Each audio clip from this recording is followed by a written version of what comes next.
All right, we'll get started then. I will call the City of Milton Common Council meeting to order this Tuesday, June 3rd at 6 p.m. Can I get confirmation of appropriate meeting notice? Meeting notice was posted at Milton City Hall, Main Street Market, Piggly Wiggly, and Hometown Ace Hardware. Thank you. Agenda item number 2 is approval of the agenda. I just want to say there's been some discussion of moving agenda item 18 up in front of 6. And so whoever makes the motion can add that to amend that motion to include that. Also keeping in mind, so there's a lot of folks here that come to speak on that. However, someone else mentioned to me there could be others that are coming later, intentionally knowing that it's late in the agenda. So I'll let you folks all talk about that, discuss it, or make a motion. I would move that we just leave it the same as where it's at right now. I'll second that. Okay, so you're making a motion then to approve the agenda as is in a second. Yes. Very good. All those in favor say aye. Aye. Anyone opposed? I'm opposed. Charla. That motion carries. Number 3, Pledge of Allegiance. I pledge allegiance to the flag of the United States of America and to the republic for which it stands, one nation, under God, indivisible, with liberty and justice for all.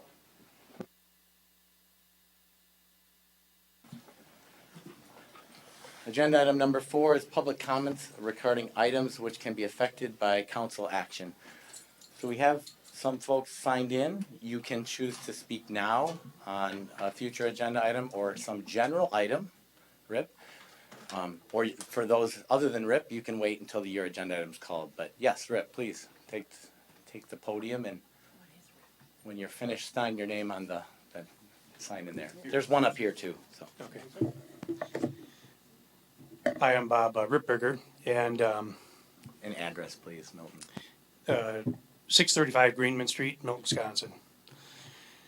So I want to talk a little bit tonight about parking situation. We have a public parking behind a building that we occupy, and it's been public parking since it's been put in probably 15 years ago. And so we moved in to 635 Greenman Street 15 plus years ago. And we moved in, it was just kind of a gravel area that was owned by 3 different businesses. And it was a mess, and there was piles of gravel and potholes knee deep. I kind of taken at that time my skid steer and cleaned it all up so to make it usable area for people to use, and kind of maintained it, took it upon myself since I had a skid steer, and most everybody else was just renters and didn't have the equipment to do that. Plowed it in the wintertime, took care of it, and then I went to the neighbors, to the 2 neighbors that we had, that 3 that had property, that owned property in the back there, and said, listen, I kind of went to the city, and would you guys be interested in giving up your land? If we did, the city would be interested in going in here and putting curb gutter and drains and blacktopping that, which would help everybody. And they're like, why didn't we do this years ago? Nobody asked. So the city looked at it and said, that we'd be considering do this, and we had some multiple meetings about it, and the city decided to do that. In the process of this, there was discussion about, this landowner was concerned about, well, how much parking am I going to have? This landowner was concerned about how much parking I was have. This landowner said, I don't want in on this. Block me out. I'll park myself. And so they did. He was blocked out, and we all ended up coming to an agreement of what space everybody would have and what would be used and how that would be used, under the knowledge that this was a public parking area, that other people could park in there. So fast forward over the past 15 years, I've kind of taken upon myself still. I plow it, I weed whack it, I round up it, I sweep the curb and gutter back there, and I've kind of taken care of it over the years. And the landowners that we've had the agreement with, we had kind of a respect thing going for us on who used what, how we used it, and it worked great. Then things changed, time changes, people change. Ryan, you might be the only person that is part of that way back. And things have been forgotten. So what's happened is now is that back parking lot, as we've grown and gotten to be a better downtown, fantastic, nice job, and it's gotten busier. So what's happened is people are, well, where do I go? What do I do? And now they've, oh, well, we got this parking back here. So now what's happened is because there's really no ordinances against it, we have people that have vehicles back there that sit for months. You can have a vehicle as long as it has a license plate, bring it over to our place, and you can park it for the rest of your life. And nobody will say anything or ask you to move it or do anything with it. That to me is poor use of that, not what it was designed to be used for. And I'm here tonight saying that the other morning I come to work at 4:30 Monday and I see some shuffling around of cars outside on the road. I'm like, okay, this was kind of weird at 4:30. And then they proceeded to go back in the parking lot and park right in front of our dumpsters and right where we pull vehicles in and out of every day. I'm like, you can't park there. Well, I was told from the police that I can park here and this is a public parking lot. I said, well, I'm telling you, I got an agreement with the city and we use this every day. And if you're there, you hinder me running my business today. I can't move my cars. I can't get to my dumpsters. I can't do anything. Have a little respect, please move your vehicle. So he did. And so it's become increasingly more difficult with having no rules or regulations for this parking. And I did want to say, you know, thanks to Eric, I appreciate months ago, Eric and I had a conversation about this. And I said, listen, you know, if your tenants can not park back here, it's kind of the agreement we had. He's talked with his tenants and it was like an overnight change. Nobody parked there. It was fantastic and a good working relationship. But we still have other people that just think, you know, this is public parking. I can park my car back there. I don't have a place to put it and I can leave it there for 10 years. That's legal. Police can't remove it because it's legal. So I'm here tonight going, what can we do? I would like to be put on the agenda for next month. What can we do as a city to be responsible with this parking area back here to make this so that we don't have vehicles parked there for weeks and months and years at a time? And what can we do to make everybody in the neighborhood work better like we were for 15 years? I had zero issues with parking for 15 years, that parking lot back there. And nobody's plowed it but me. Nobody's weed whacked it but me. Nobody's shoveled it but me. Nobody's sanded it. Nobody's put salt down. Nobody has maintained that parking lot but me. And now I'm the guy that has to fighting with neighbors and fighting with whoever back there so that I can run my business that Milton has been so gracious to work with me with over the years to grow and prosper. And now I'm in a situation where it's difficult for me coming to work and with what I have to face. So I'm here tonight to wonder what's our next step, how do we move forward, and what can be done? So appreciate the comments, and we can get this on a future, make it a future agenda item. I think we need to get some of that history on paper, and so maybe, Mark, we can work to do that. Mark's been there since day one too, so. So, definitely, yes. Rip, ideally, what would you like to see happen? Or how would you like it? Or what was the, could we get an original agreement? This isn't an agenda item, and so you're here for, he asks that it be on the agenda for next week, right, next time, so. So one of my concern is that I do ask that it be on the agenda, but Charlotte has a great point. I need it to be on the agenda so that we can make a decision next month. And rather, you guys can talk about behind closed doors, but I'm glad you asked what my thought is. And my thought is, Eric and I are the only ones, or even if Eric's not the owner and I'm not the owner, that public parking, I'd like it to see, I know out in front on Parkview, we have a road signs that say business parking only. I really don't know what that means, but obviously the city has some idea of what that parking is. I don't know if the business is for me or for customers or what that really is, but the city owns that parking lot back there, and I don't know if there's a way that we can grant that back responsibility to the owners to maintain and take care of, and that the landowners work it out between themselves, and whatever Eric's doing is working, and just some regulation so that we don't have cars parking there more than one night. And what it is when we have snowfall, we fill the parking lot. And I usually try to get up early in the morning and clean it out so people can get in and out. But then the cars sit there for, like I said, months at a time, so I can't do anything. I can't clean, I can't do anything. We can't use the space, we can't operate as we normally have for the last 15 years. So some kind of parking regulation or cards to say, Eric can say, well, I'm gonna give out parking passes for my tenants and this is where they can park, this is what they can do. Just some type of agreement that works for everybody. And that's what I'm asking for, some agenda item that we could take a vote on something for, see some kind of action or change potentially, next month. That's my goal tonight. Okay. Thank you, Rip. Thank you. Thank you, everybody, for your time. Agenda item number 5, approval of minutes from May 20th. So moved. We can. Apologize. Yes. You snuck in on me. Sorry. I can fill this out too. Chuck Jackson, Madison Avenue in Milton. I am here talking about, I believe it is item number 18, yes.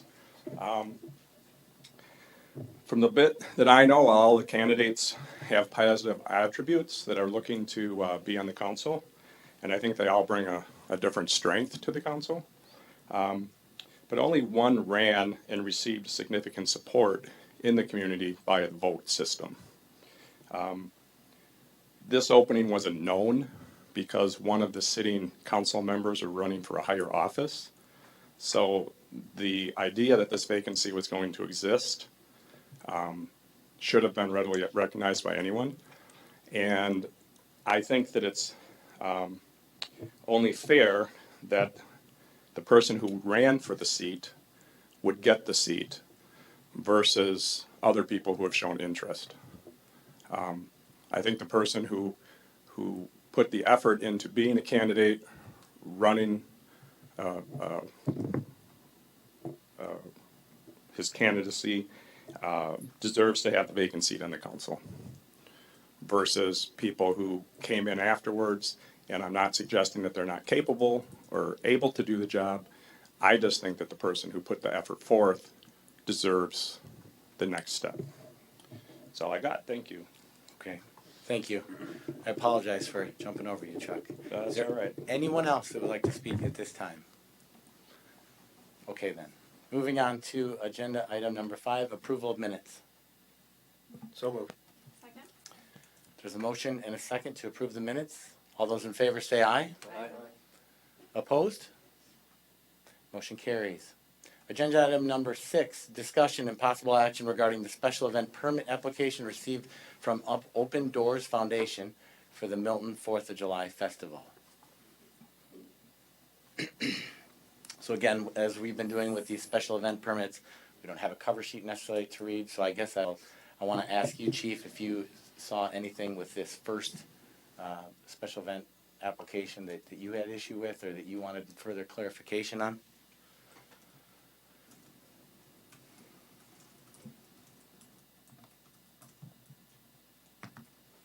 The only thing that really needed clarification, and it really doesn't change from last year's event, was just the number of parking required. I didn't see any other issues.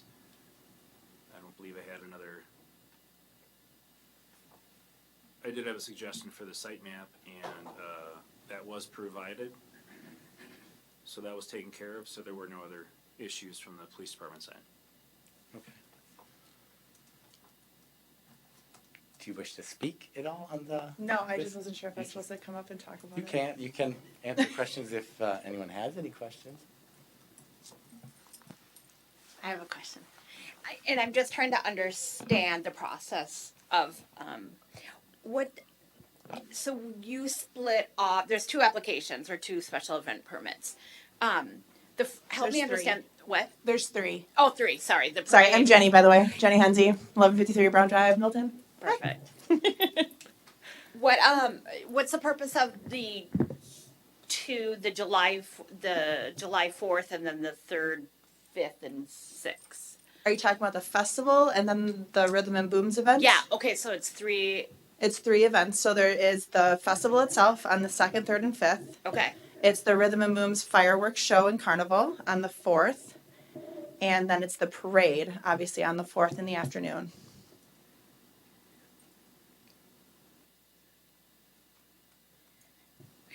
And why did you split those out? I was just curious.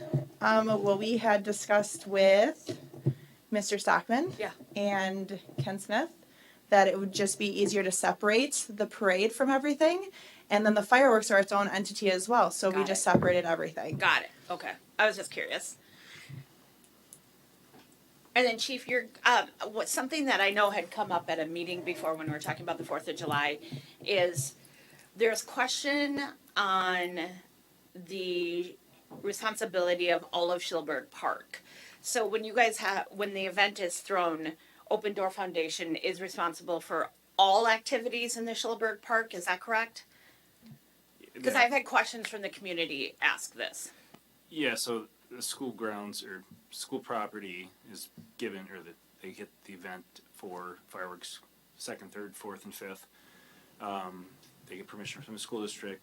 They do our permit applications, so they would be responsible for the grounds, and then ultimately then school district, but through the, I would assume insurance waivers that are submitted to on behalf of the permit application that would cover open doors.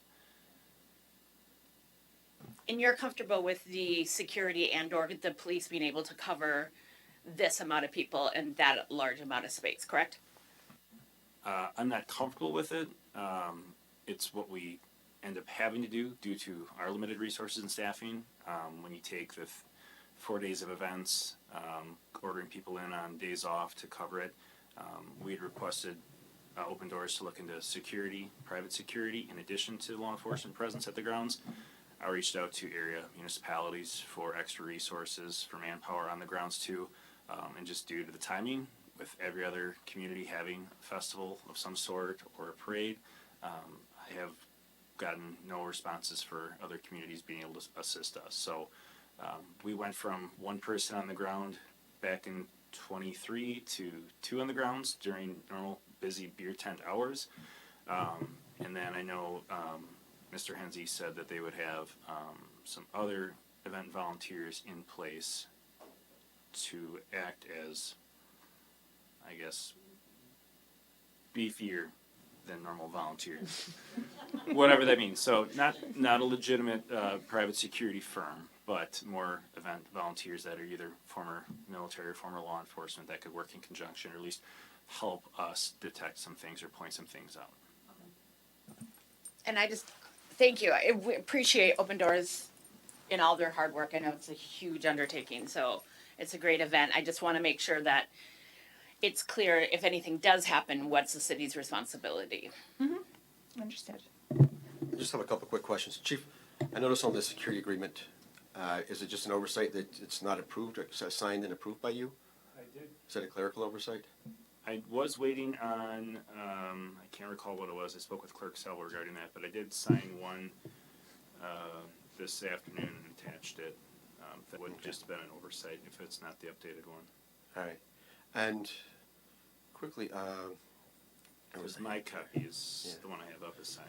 this is a procedural, if we put a motion forward to approve this, do we need to put a separate motion forward, because it says the needs variance and noise ordinance to have amplified sound until 11 p.m.?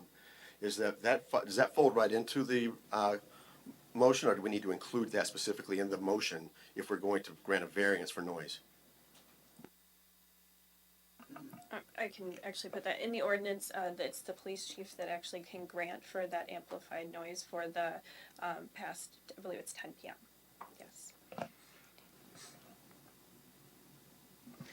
So as of right now, that variance has not been granted. Is that what I understand?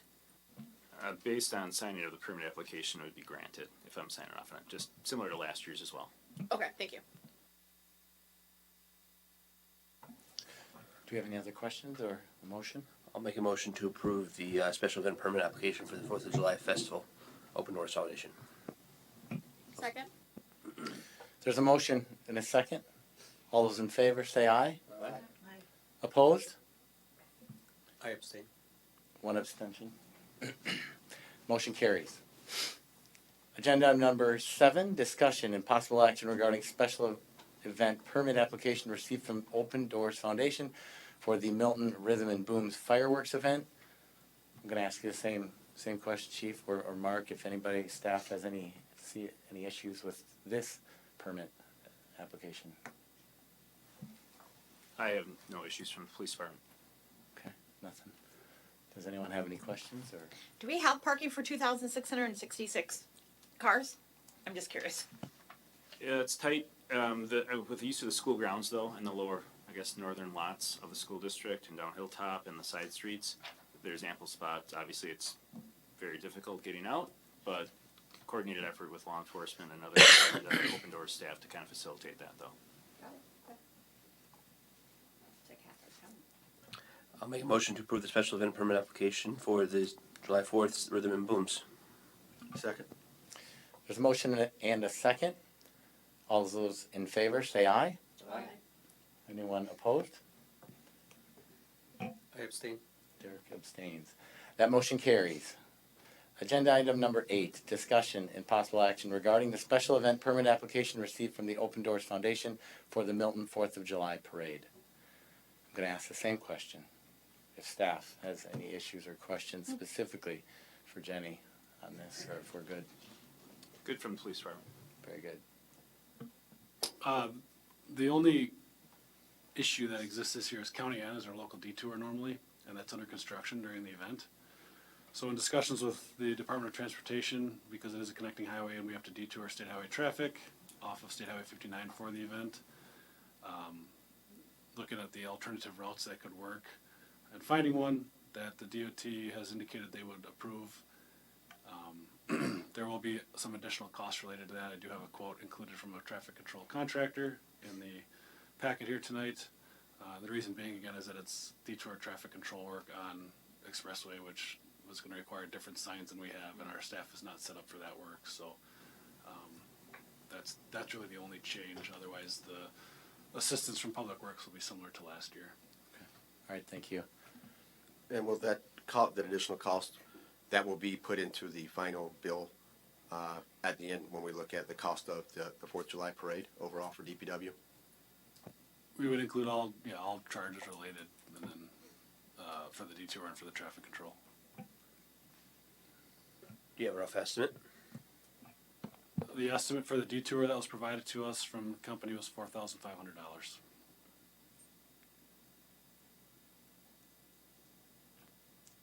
Any other questions or comments? Would the festival be covering that cost for signage? Oh, sorry. Yes, we will. Thank you. Yes. Any other questions? Questions or a motion, folks? Make a motion to approve the special event permit application for the 4th of July parade. Second. All right, we have a motion and a second. All those in favor say aye. Aye. Anyone opposed? I abstain. One abstention. That motion carries. Thank you. And thank you for taking care of Milton during our 4th of July festivities, Jenny. Agenda item number 9, presentation of 2024 Consumer Confidence Report.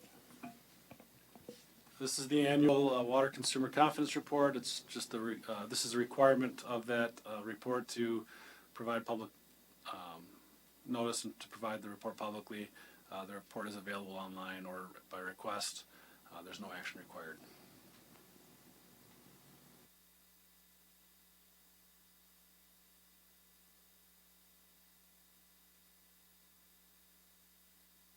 All right, any questions for Mark, or we're good? Moving on? We're moving on.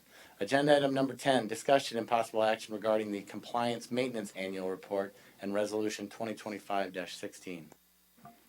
Similar to the Consumer Confidence Report, this is an annual report for the wastewater department. It evaluates the domestic-owned wastewater treatment plant.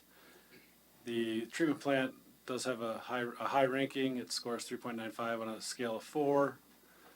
The only reason for the score below 4 is due to the wastewater utility not having done a full rate review in the last 2 years.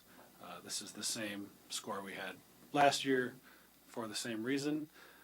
There is a requirement by the DNR that the Common Council adopt a resolution, which is attached, for submittal to the Department of Natural Resources.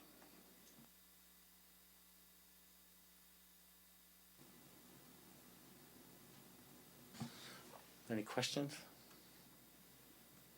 Or a motion? I move to approve the CMAR report and resolution 2025-16 for submittal to the DNR. Second. There's a motion and a second. All those in favor say aye. Anyone opposed? That motion carries. Agenda item number 11, discussion and possible action regarding TID 7 infrastructure improvements. The bid results are attached here this evening. Rock Road Companies is the low bidder for the TID 7 project. This project involves pavement replacement along Merchant Row, Morgan Street, Buton Street, Vernal Avenue, and First Lane, as well as water main replacement along First Lane. Rock Road again was the low bidder with a base bid of $1,564,664.05. There was also an alternate bid for Vincent Street, south of High Street, between High Street and John Paul Road. Baxter Woodman has prepared a memo for recommendation, and we are recommending approval of the base bid and alternate to Rock Road for the TID 7 improvement project.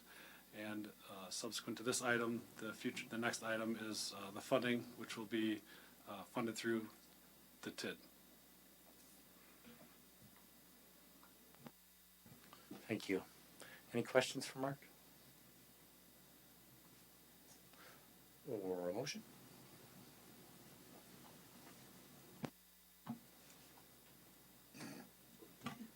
I move that we award the contract to Rock Road Company in the amount of $1,564,664.05 for the base bid, $203,594.99 for the alternate bid. Second. There's a motion and a second. All those in favor say aye. Opposed? That motion carries. Agenda item number 13, discussion and possible action on resolution 2025-17, adoption of a public participation plan for the City of Milton comprehensive plan update. As council is aware, the comprehensive plan, yeah, you did miss one. We skipped number 13. Oh, come on.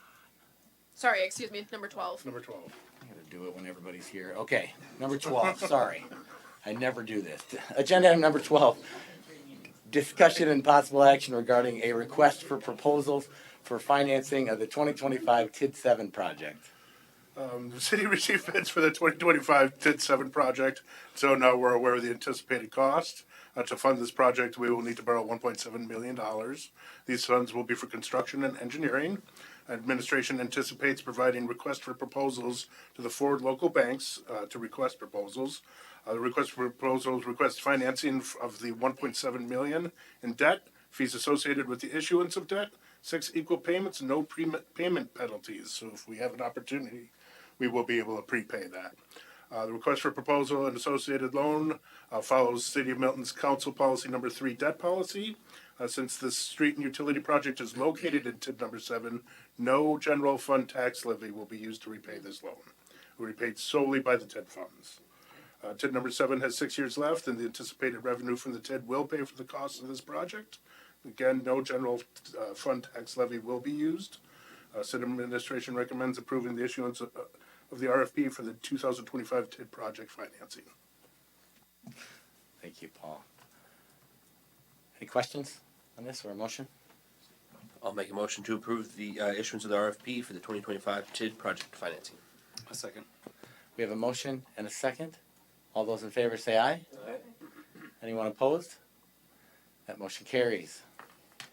Okay, deja vu. Agenda item number 13. Discussion and possible action on resolution 2025-17, adoption of a public participation plan for the City of Milton comprehensive plan update. I'm ready this time. The city is required to approve a public participation plan in the development of the comprehensive plan. It identifies ways the cities will have residents involved in different aspects of the plan, including but not limited to conducting surveys, interviews with citizens, public engagement activities like focus groups, public open houses, and creating public communication and project marketing plan. The associated services are included in the agreement previously approved by City Council. City Administration recommends approving Resolution 2025-17, adoption of public participation plan for the comprehensive plan. Thank you. I'll make a motion. Hold up. Sorry, I have a question. I don't think it needs to be in this specific plan, but something I was thinking about as I was reading through this plan was, and some of the stakeholders that we're going to be reaching out to, such as the school district, larger businesses, or small businesses in town, those are easy targets to reach out to. So I think we really need to be strategic and mindful of the marginalized communities within our community to make sure we're reaching out to them as well. So the disabled, the hard of hearing, non-English speaking, communities like that. So just something to keep in mind as we move forward working on this plan. No, great thoughts. Thank you. Okay, Charlotte. Now can Ken.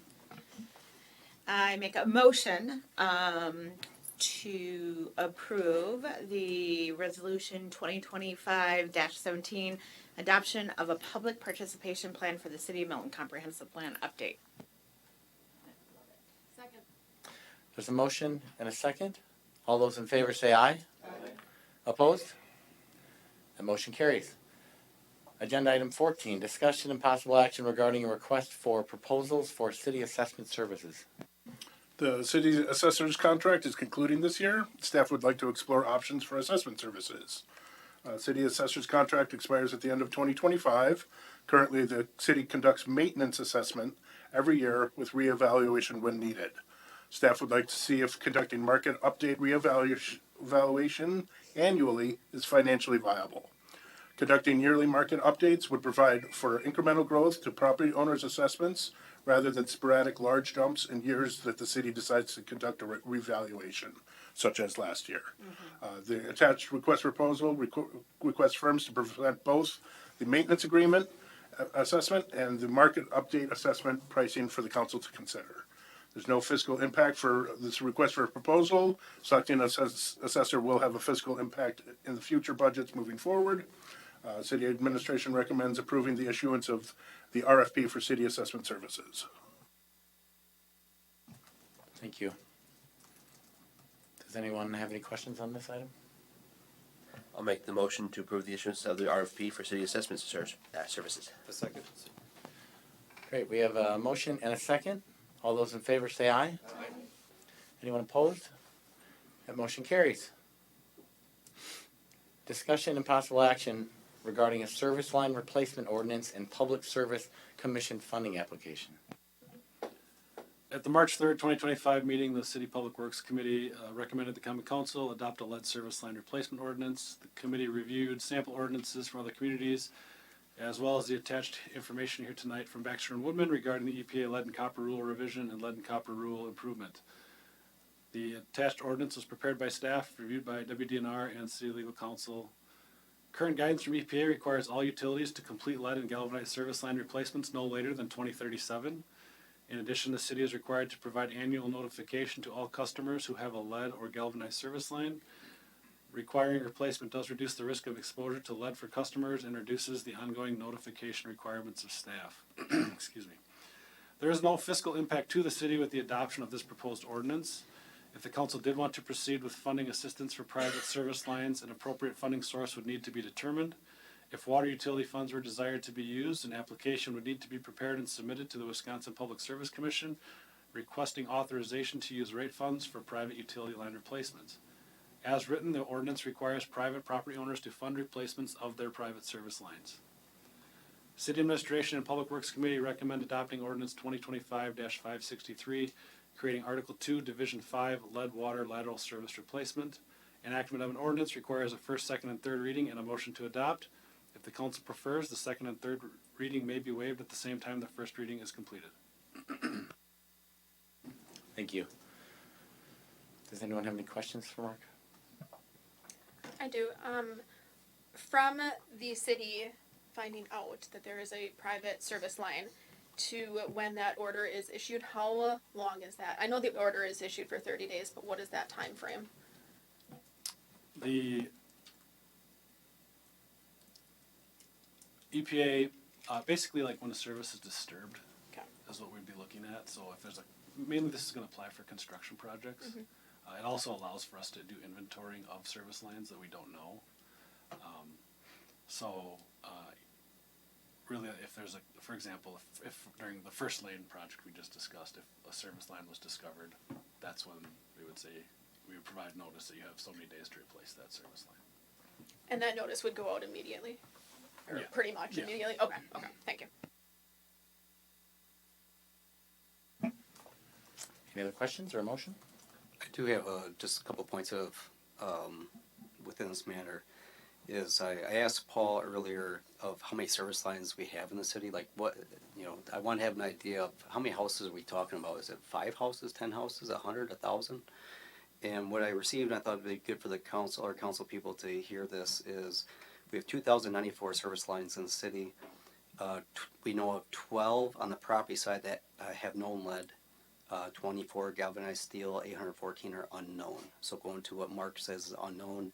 And then on the street side, 797 that are unknown. The other follow-up question I had for him was the potential cost to the homeowner, an approximate range of costs, and the approximate range that was sent to me was about $5,000 to $10,000. So it's a pretty significant cost, especially if it's an unplanned expense from a local homeowner. So I just want to make sure that we are all aware of the kind of sensitivity. If I was a homeowner and all of a sudden I got a $10,000 bill unplanned for it, that would be a big shock. Thank you.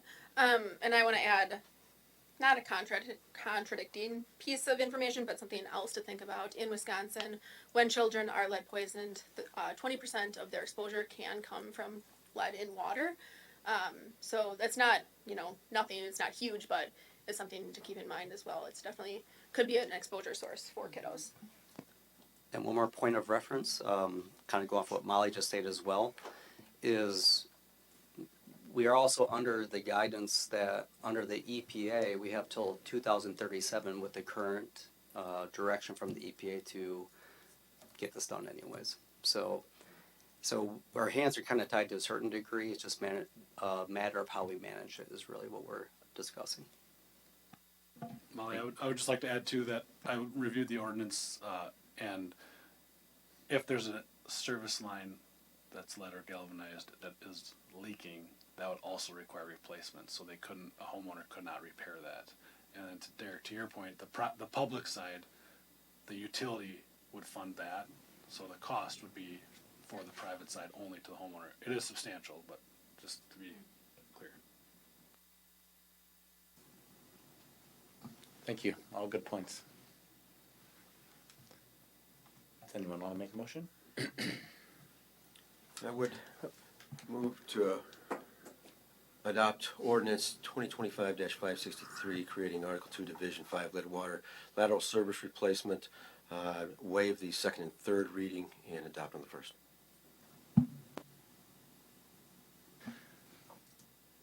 There's a motion. Is there a second? Second. Any discussion? I almost Yeah. wonder. Go ahead. I was gonna say, I almost wonder if was this beyond our normal noticing. Was this mentioned out to the city through other means beyond just putting out a normal notice that this is an agenda item? This as an agenda item for this specific meeting, I don't know other than our normal notices. I will say that when we've done the lead service replacement program in the past, where there was the grant opportunity, there was discussions at those times in those meetings as well about what happens in the future, and the ordinance requirement has been discussed in the past as part of those meetings too. I remember that conversation. I also remember the big push to try to get people to take care of it. And we did have pretty good response. I mean, I think I'd have to look back to be sure, but it might have been close to 100 total, I think, that were replaced that were of zero cost to the homeowners. So. Going off what Ryan was saying, and to the motion in hand, I'm just kind of wondering, I'm not sure if like waiving the second and third notice, that's the only thing that I'm thinking of that I'm kind of unsure. Yeah, I was also thinking along the lines of maybe just approving the first notice and not adopting it, giving us another meeting to discuss, see if other people show up and want to talk about this particular topic. So. This does not include any funding possibilities. This is just the ordinance. Okay.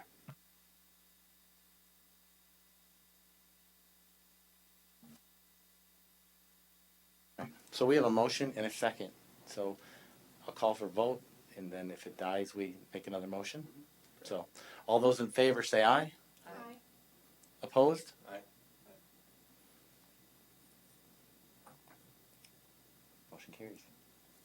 Motion carries.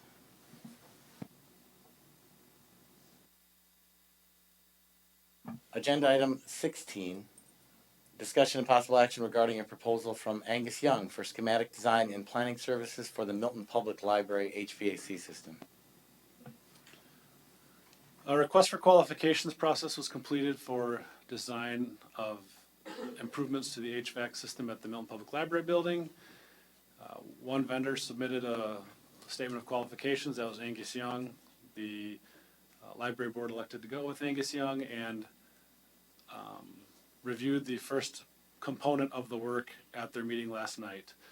That is what's before you tonight here for approval, which includes planning for the HVAC project. This is going to take a look at the existing components, the existing systems, and review alternatives.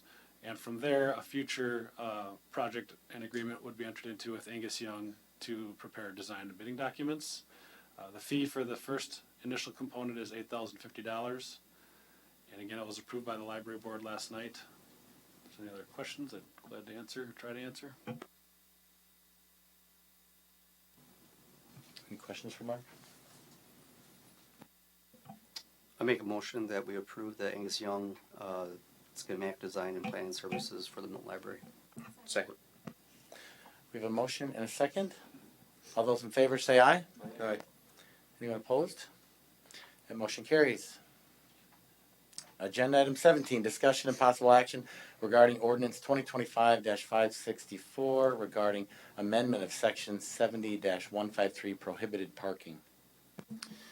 Currently, City of Milton Ordinance 7153 restricts a 110-foot section on Gateway Drive near Quick Trip due to congestion issues and semi-traffic.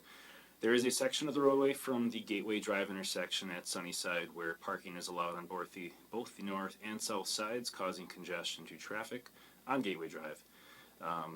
With the uptick in commercial properties, including Red Hawk Wash and the future Bank of Broadhead, this will add more volume to an area that already needs more parking space, and this will also increase the efficiency and safety of traffic in that section. This request is to make Gateway Drive from its intersection with Sunnyside Drive no parking on both the north and south curb lines from the intersection to a point 233 feet east from the corner. Fiscal impact is 4 no parking signs with accompanying posts and labor from Public Works. City administration recommends the Common Council amend section 70-153. Parking shall be prohibited on the following streets: on Gateway Drive along the north and south sides thereof, from the east curb line of Sunnyside Drive to a point 233 feet east of the east curb line of Sunnyside Drive. Enactment of an ordinance requires a first, second, and third reading and a motion to adopt. If the council prefers, the second and third reading may be waived at the same time the first reading is completed. Thank you, Chief.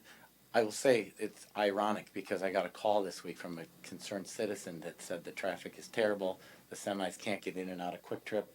And so I went and talked to the manager that was on duty at Quick Trip, and he said, it's bad. We can't always get the semis in. We have to ask people to move their vehicles. So then I saw it on the agenda, and I'm thinking, this person that called me is going to be amazed that they made a call, and 2 days later we get this through. So thank you for putting this on there. That looks great. I'll make a motion to approve the first reading of ordinance number 2025-564, waive the second and third reading, and adopt. Second. There's a motion and a second. All those in favor say aye. Aye. Anyone opposed? That motion carries. Can I ask you a quick question on that though? Do we know who's parking, who's this affecting? I can't, well, I am. From what I've gathered, it's the employees at the Nature's Touch, the detailing location. So there's ample parking further to the east, because this will just restrict parking up into the first apron at both businesses on north and south sides. Got it. Yeah, right, okay. Okay, thank you for the illegal comment after the motion. So the reason that we're all here, agenda item 18, public hearing, discussion and possible action regarding the council alderperson vacancy.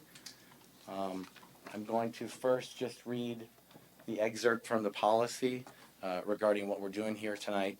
I'll shorten part of this, but for the second meeting, at the second common council meeting, there will be a public hearing in which members of the public will be allowed to provide input and feedback to the common council regarding the potential candidates. Additionally, council members may recall individual candidates to clarify any issues previously discussed. I won't go on after this, other than to summarize and say once the hearing is closed, we will cast votes, and there will be at least 2 rounds of voting where we drop the low votes, the low recipients of votes, and then vote again until we have a majority winner. So, does anyone have any questions on what we're doing before we open the hearing? Or Jenny, do you have anything that I'm missing? No, I think you covered it. Okay. And this is new for us, so please bear with us. But I will open the public hearing now for anyone that wishes to come to the podium, state your name, address, and state your comments for us. I'd like to limit these to 2 minutes, just in the best interest of time, to keep us moving, if everyone finds that fair. So The question or answer, 2 minutes. it's just comments. So yeah, only comments. So yep, which is different. Yep.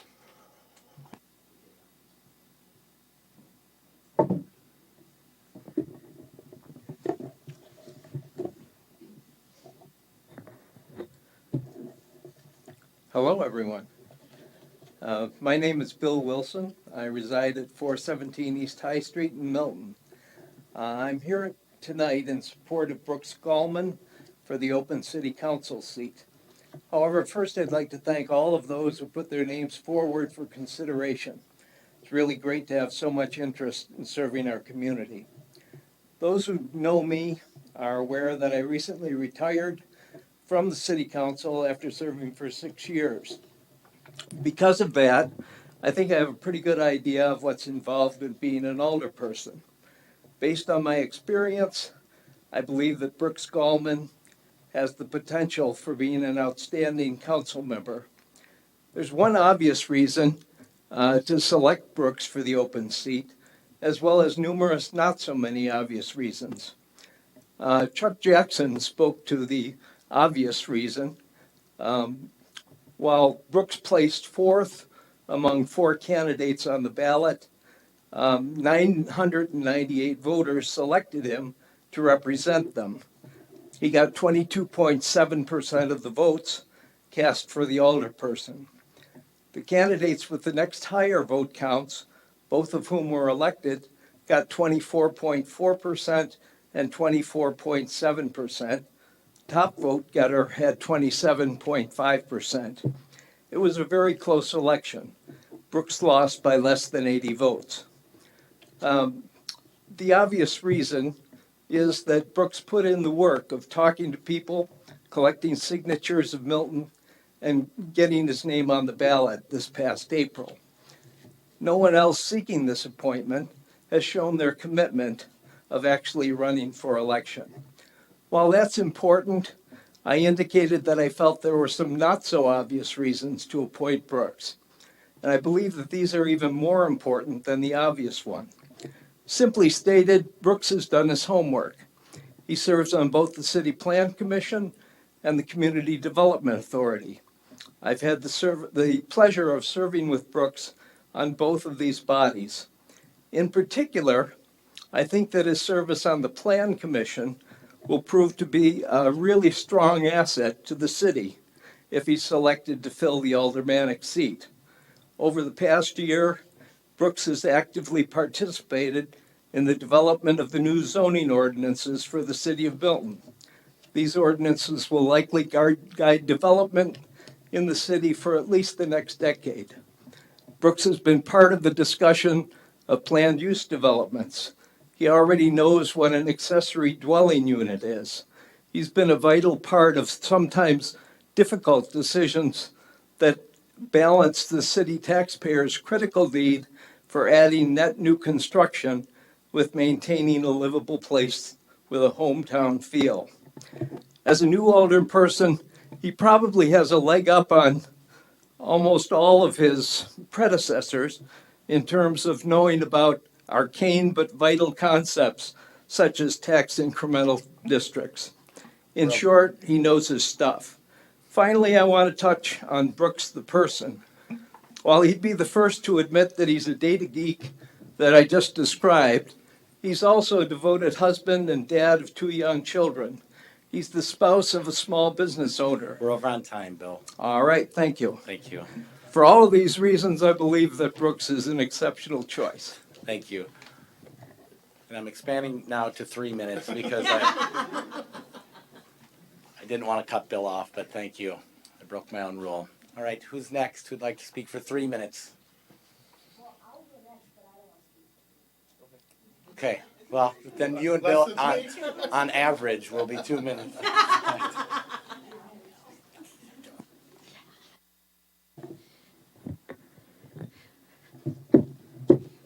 Well, I'm going to make it short because I'm just going to echo what Bill and Chuck already said. I'm not going to repeat the things that have already been said. I think it's really important that if we have somebody who's run for office, that they be given the opportunity. I know most of the other people who are sitting here and I like them and I think they'd be great. And I hope to see you on a ballot that I can vote for. So, thank you. Thank you.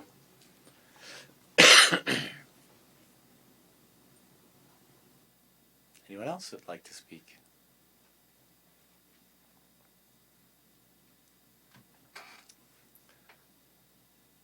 Anyone else like to speak? Go 3 times, right? This is your chance. Give your opinion. Help us out. Last call. Anyone that'd like to speak on any of the candidates that we're considering?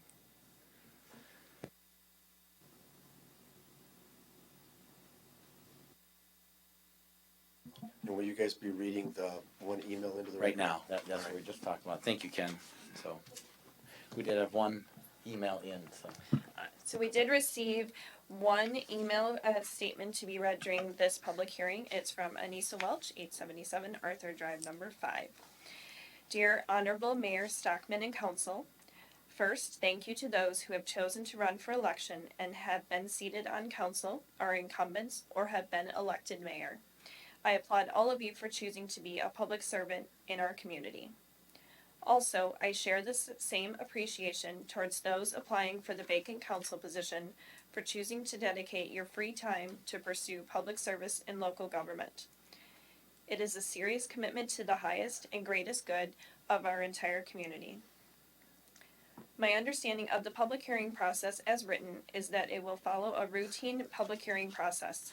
Here are some possible perspectives to consider while making a determination on behalf of every voter in Milton what candidate is best suited to represent all of them.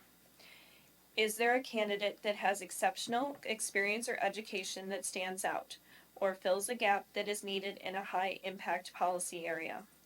One of the most historical and of great consequence policy decisions for Milton was joining Lakeside Fire and Rescue. There are complicated challenges around operational funding, USDA loan application and obligations, compliance reporting with a new health service cost reimbursement requirement at the federal level, and federal and state grant funding, for example. In addition, construction of new facilities will be taking place in the near future. Is there a candidate that brings skills, education, and/or training that would be valuable to the fire district? Is there a candidate that understands or has education, experience, or demonstrated skill in structured deliberation of contested issues when there is a public engagement and civic discourse component? Is there a candidate that has demonstrated or possesses skills in critical thinking and/or public policy analysis? What evidence leads you to believe this? Is there a candidate that has expressed a willingness to put in the extra time for training both online or at various locations throughout the state to fill in the gaps of their learning and experience? The council will have to do the job of hundreds of voters in Milton in an extremely shortened timeline. Spring elections take place over about 5 months, and this appointment is taking place over weeks. It is a serious decision indeed. Finally, I encourage all of you to be as objective and honest as possible as to the candidate that is or are truly the most qualified on behalf of our residents.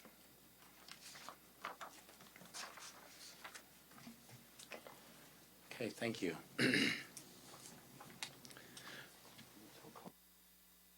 All right, so then at this time, we'll close the public hearing, and I will ask then council, if you'd like to recall any individuals to clarify any issues or have any questions for them previously discussed. It's within the policy that you can.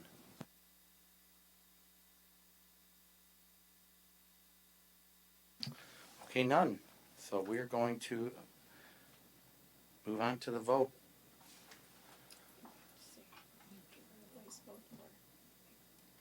So, yeah, so we'll move on to the vote. So I guess the general consensus, we either are doing a roll call vote or voice vote, or we hand out the papers by ballot, so.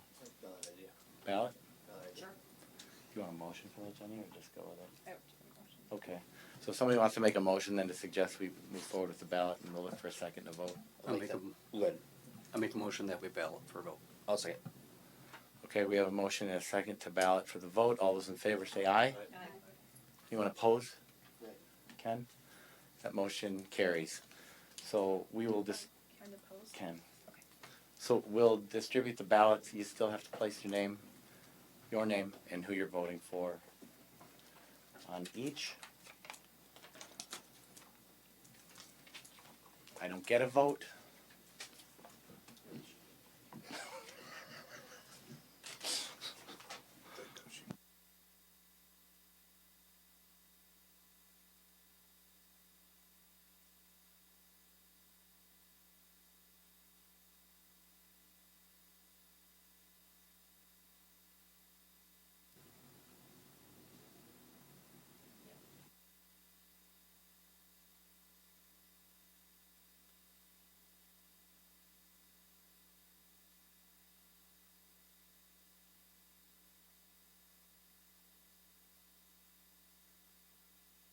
Okay, Jenny, if you'll gather the votes, please.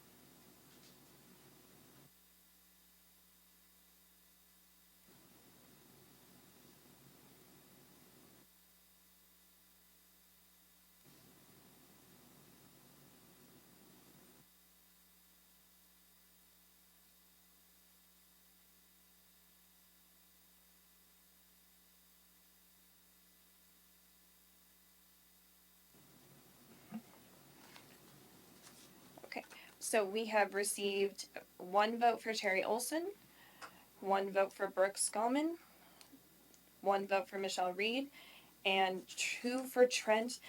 I'm gonna say your Kaczynski. Oh, great. Okay. And so the next step is to. Might need the attorney's portion of this. So the next step is to take out the lowest individual, but we have 3 that are the same. We have what? Oh, we do. Yes. We do. Yes, we do have 1 that's at 0. So never mind. So do we just remove the 0 vote and re-vote again, or would we take out? We have a 0 and then 2 with 1. You would take out the one that's at 0. That's correct. Okay. Because that's the least amount of votes. Yep. Okay, so we'll redistribute the ballots with the exception of Nicholas. Thank you for putting your name in the hat and running. And please run in a future election. And then just to make sure that, again, everybody's name is on each of the ballots, so that should be a record in the minutes as to who voted for whom for each round. Yeah, understood. Thank you. Okay.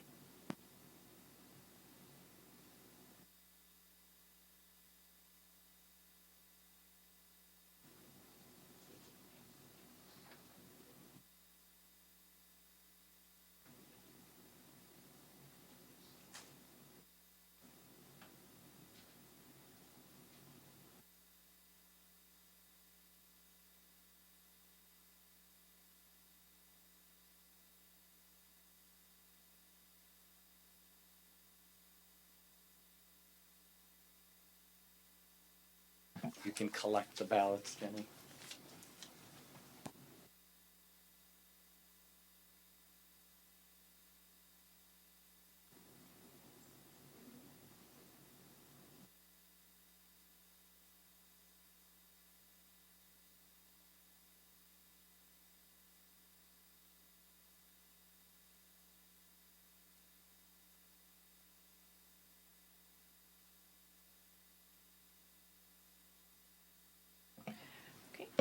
Based on this, we have one vote for Michelle Reed, one for Brooke Skolman, one for Terry Olson, and two for Trent Kaczynski.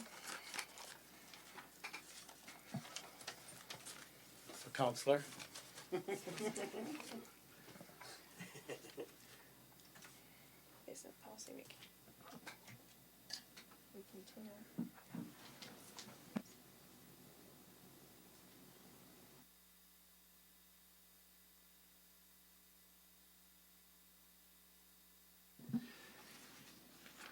Based on how your procedure is written, there would need to be a revote because there's not been one candidate that received a majority of the votes. And you don't have an individual who received the least number of votes. So you'll just need to keep going. Okay. Thank you. Please distribute the ballots, Jenny.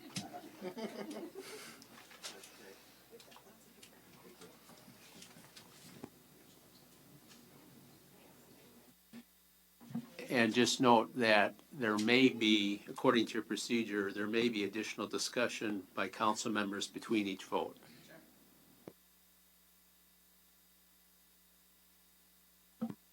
Do that in between each vote, or if you want to be here until midnight. But either way, you can choose to do that too, just to let you know. Okay, thank you.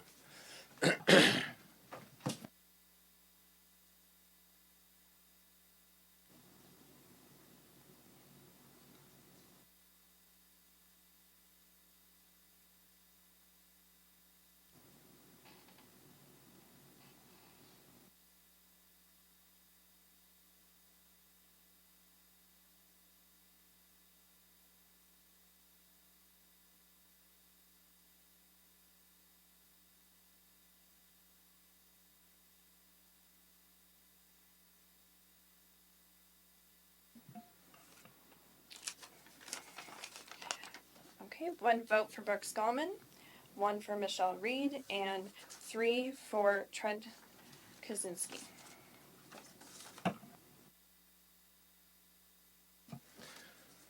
So now Trent has majority, correct? So.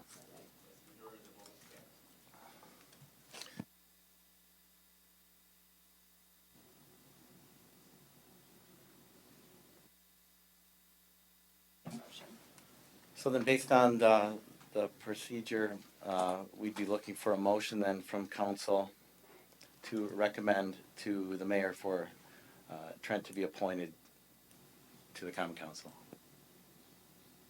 I make a motion for the votes cast that Trent K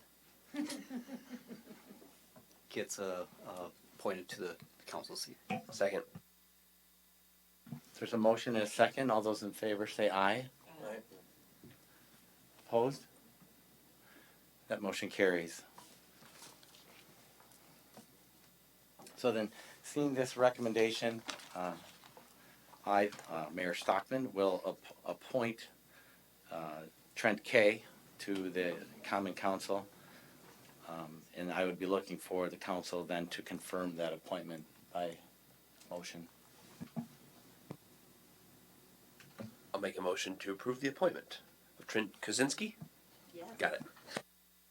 I second the appointment to Trent Kaczynski. We have a motion and a second. All those in favor say aye. Aye. Opposed? The motion carries. Congratulations. Now it's the administrator. Okay. Trent, come up. Jenny will now.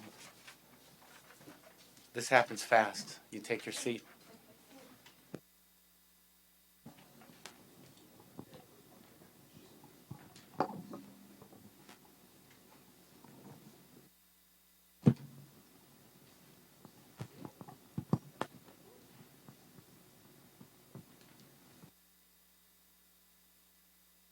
going to raise your right hand for your official oath of office for the City of Milton Alderperson and repeat after me. I state your name. I, Trent Kaczynski, Having been elected as a Common Council Alderperson, having been elected as a Common Council Alderperson, swear that I will support the Constitution of the United States swear that I will support the Constitution of the United States and the Constitution of the State of Wisconsin, and the Constitution of the State of Wisconsin, and faithfully and impartially discharge the duties and faithfully,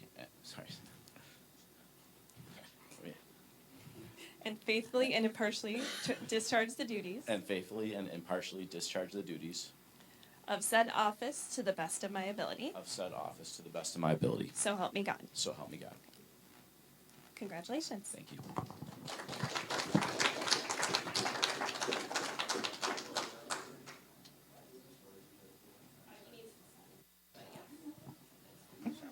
Then Ken has a friend again. And myself. And Ryan.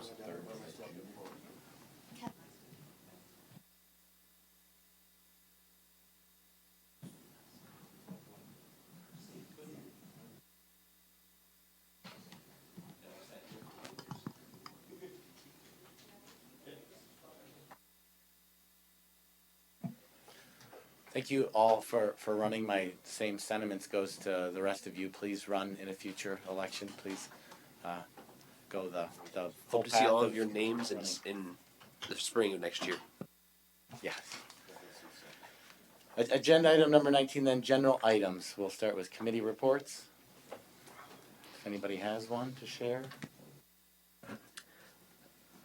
The library met last night, but we talked about the agenda item, the new HVAC system, so.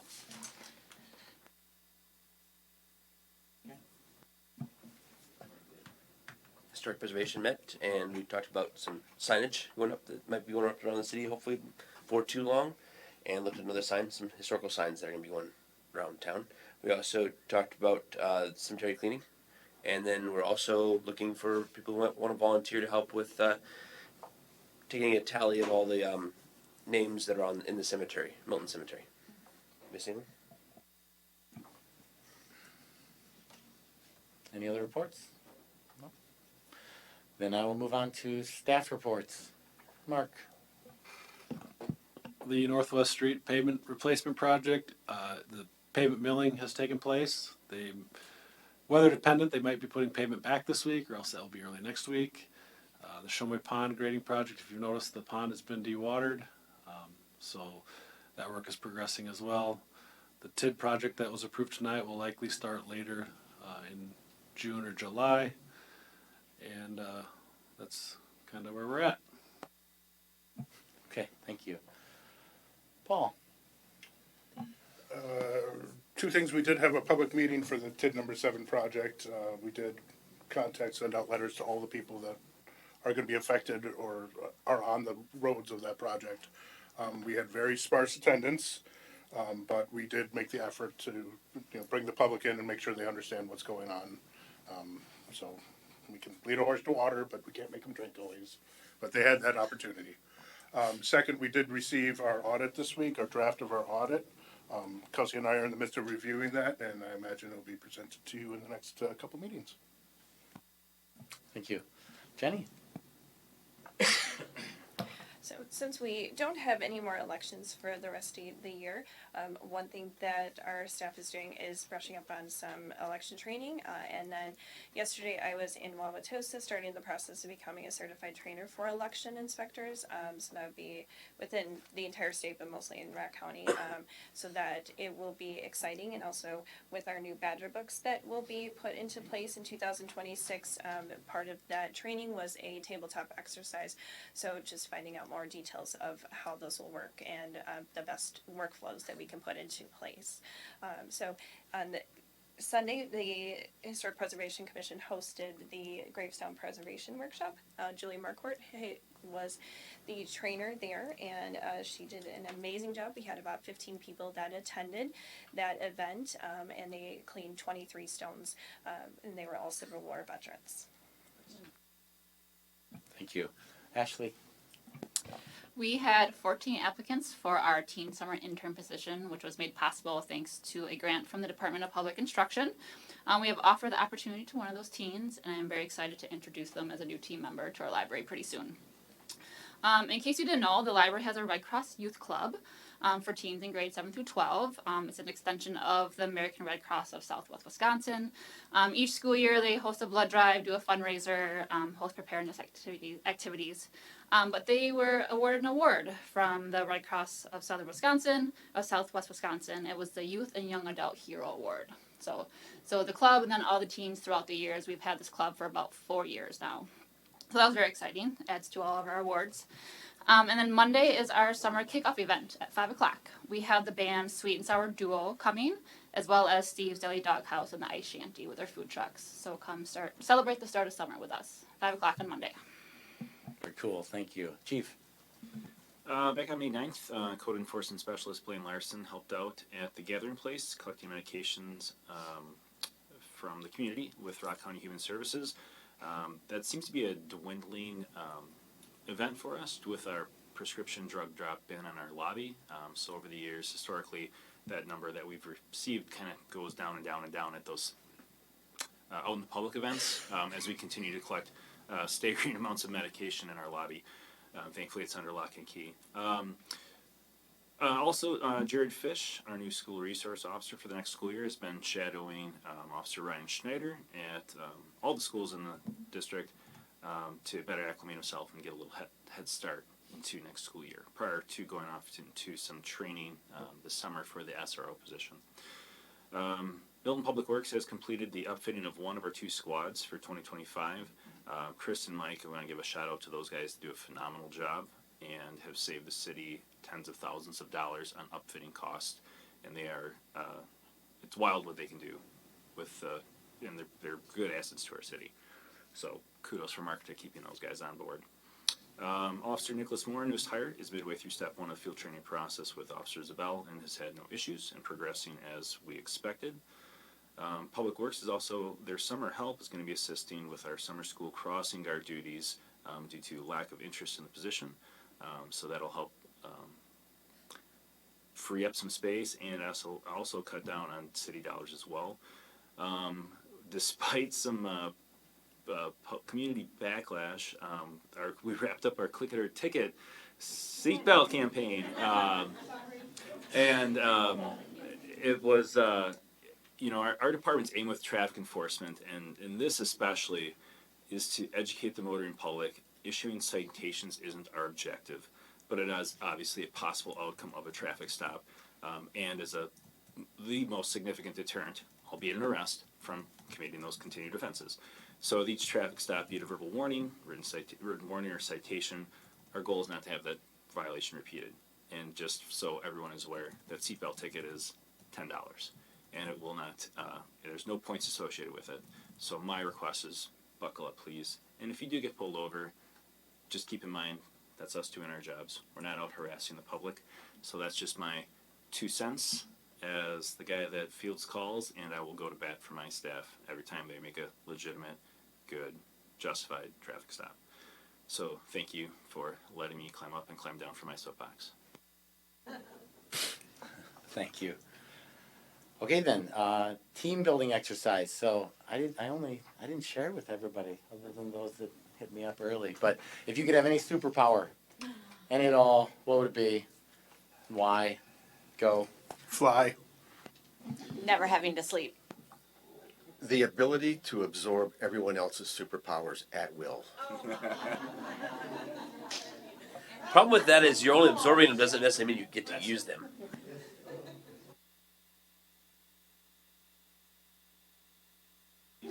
I don't care what you think. I didn't ask.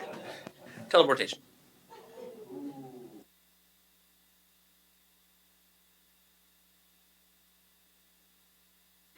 I'd also go with flight.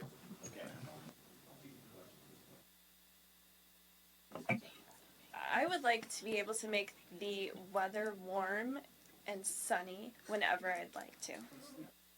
We're already doing that. We're doing a good job of it. I'm gonna go with Ryan and say teleportation. Otherwise, there's gonna never be tired. But I don't know. Control time.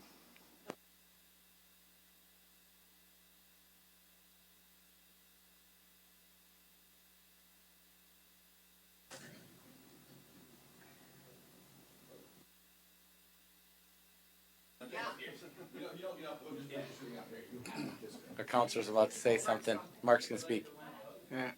My superpower would be knowing what my spouse is thinking. Oh, wait. Yeah, you don't want to know. So he wants to talk, we yell at him. I'd like to be able to see the future, even though Ken's gonna take it away now.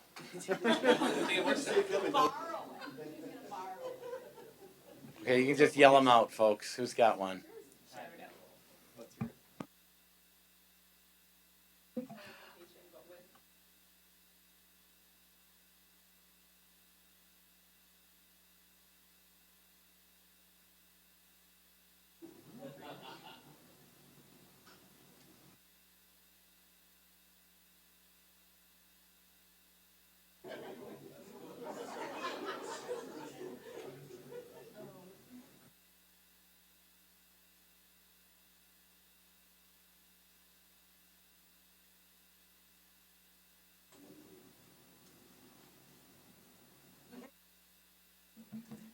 The power to heal.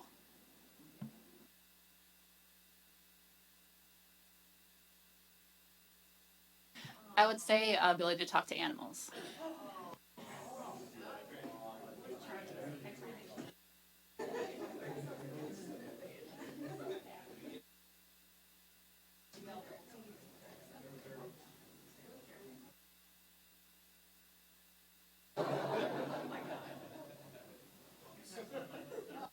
It's not too soon. That's good. That's good. Anybody else? Going once, going twice? I got Okay, say Derek. mine is I love the idea of talking to animals. I love the idea of stopping time, but if I get caught in time, but I'm gonna go my gut instincts, and that's flying. Is that it? Okay. So our next meeting date is June 17th, and I would entertain a motion to adjourn. Motion is second. All those in favor say aye. Opposed? We stand adjourned. Thank you, everybody, and thank you for to say it, but. thank you for bearing with us during that difficult new thing.